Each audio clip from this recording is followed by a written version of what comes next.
پیتر سلرز در نقش یک موسیقیدان بزرگ هندی است که سیتار میزنه و تمرین یوگا میکنه. از قضای روزگار گذارش به آمریکا میفته و یه نفر دعوتش میکنه به پارتی.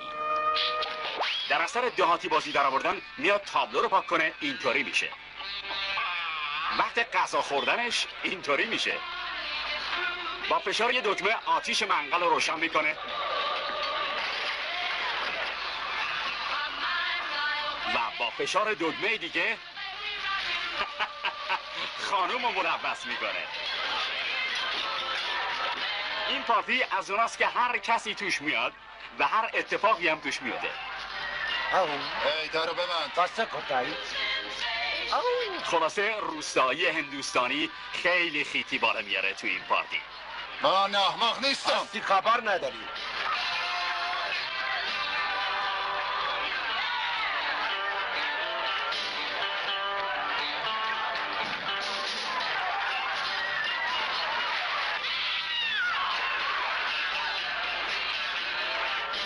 بچه‌ها بهتره فیلم بشورینش.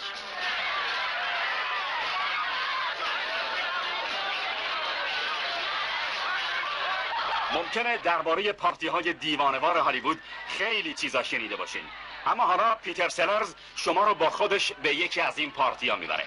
البته اگه تا حالا پارتی دیوانه‌وارتری از این دیده باشین میبریمتون کمتری.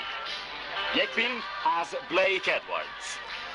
پیتر سلرز به همراه کلودین لونژه با موزیک هنری مانچینی در فیلمی به کارگردانی و نوشته بلیک ادواردز. پارتی.